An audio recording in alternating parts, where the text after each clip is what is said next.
Hay hombres que parecen ser una pieza más en el engranaje del poder. Discretos, eficientes, siempre presentes en los pasillos donde se toman las decisiones importantes. Hombres que dedican su vida a servir a un sistema, a ser el operador leal y silencioso. Flavino Ríos Alvarado era uno de esos hombres.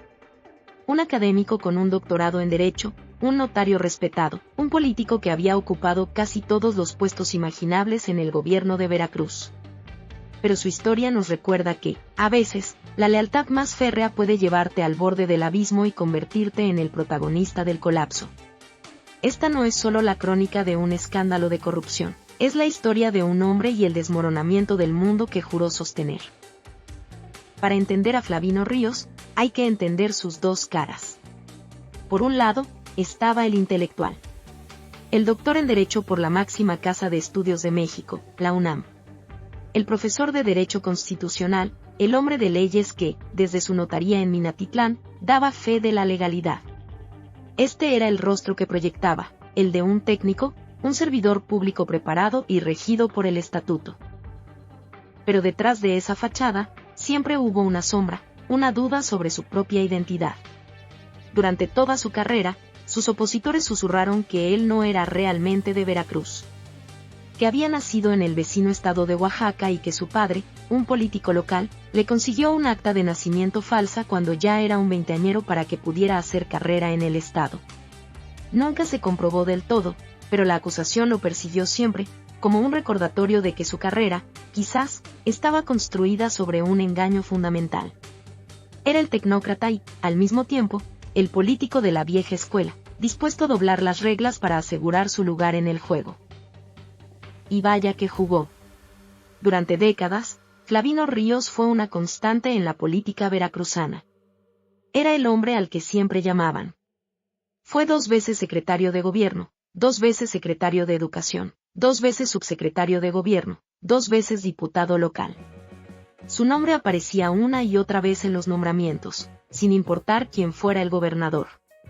Era el engrane perfecto de la maquinaria priista, el hombre que conocía todos los secretos, todos los mecanismos. Su lealtad lo llevó al círculo más íntimo del poder durante la era de Javier Duarte. Se convirtió en su mano derecha, su hombre de máxima confianza.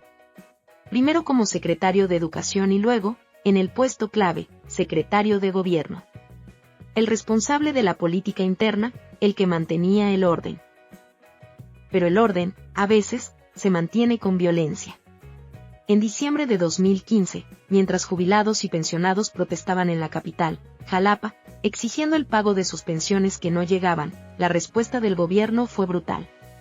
La policía antimotines disolvió la manifestación a golpes, usando toletes y bastones eléctricos contra personas mayores. Los testigos dijeron que Flavino Ríos estaba en una reunión con los líderes de los manifestantes, que se ausentó para tomar una llamada y, minutos después, comenzó la represión. Su nombre quedó marcado como el responsable de aquella agresión, un acto que mostraba hasta dónde estaba dispuesto a llegar para defender al régimen. Las acusaciones no pararon ahí. Se le señaló de desviar más de 247 millones de pesos y de usar su cargo para presionar a alcaldes de oposición y favorecer al candidato de su partido. El patrón era claro, las fronteras entre el Estado, el gobierno y el partido se habían borrado por completo. Los recursos públicos y la fuerza del Estado se usaban para fines políticos. Y entonces, el sistema que él había servido toda su vida, comenzó a colapsar. En octubre de 2016, acorralado por escándalos de corrupción que ya eran noticia nacional, Javier Duarte pidió licencia a su cargo. Faltaban solo 48 días para que terminara su gobierno. En una maniobra apresurada y polémica, un pequeño comité de diputados, controlado por su partido, nombró a un sucesor. No buscaron al más honorable, ni al más capaz. Buscaron al más leal. Eligieron a Flavino Ríos Alvarado. Su gobierno duró apenas 48 días. Un periodo caótico en el que no pudo gobernar. Su tiempo se consumió entre protestas de alcaldes que tomaron el Palacio de Gobierno exigiendo recursos robados y el escándalo creciente de la desaparición de su jefe. Su verdadera misión no era administrar, sino gestionar el control de daños de un régimen que se hundía. Y fue entonces, apenas un día después de jurar como gobernador, que realizó el acto que sellaría su destino. Recibió una llamada y dio una instrucción, que le dieran a Javier Duarte las atenciones de un gobernador. Un helicóptero propiedad del Estado fue puesto a su disposición. La aeronave recogió a Duarte y lo llevó a la ciudad de Coatzacoalcos. Desde ahí, el exgobernador se desvaneció, convirtiéndose en prófugo de la justicia por los siguientes 6 meses. Al principio, Flavino lo negó todo. Dijo que no sabía nada. Pero la presión era demasiada. Semanas después, admitió haber prestado el helicóptero, pero se justificó diciendo que no sabía que existía una orden de arresto en su contra. Era demasiado tarde. La lealtad final a su jefe se había convertido en un delito a ojos de la nueva administración. El 12 de marzo de 2017, al salir de su casa, fue arrestado. La imagen del poderoso operador político, el doctor en Derecho, siendo detenido, sacudió a Veracruz. Fue acusado de abuso de autoridad, tráfico de influencias y encubrimiento. Una jueza lo envió a prisión preventiva al penal de Pacho Viejo, argumentando que existía el riesgo de que se fugara, igual que el hombre al que ayudó.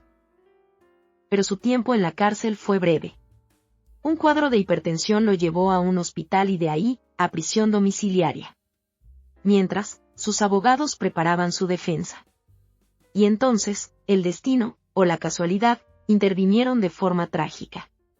El testigo clave de la fiscalía, el funcionario de aeronáutica que recibió directamente la orden sobre el helicóptero, murió repentinamente. Sin su testimonio, el caso de la fiscalía se debilitó fatalmente.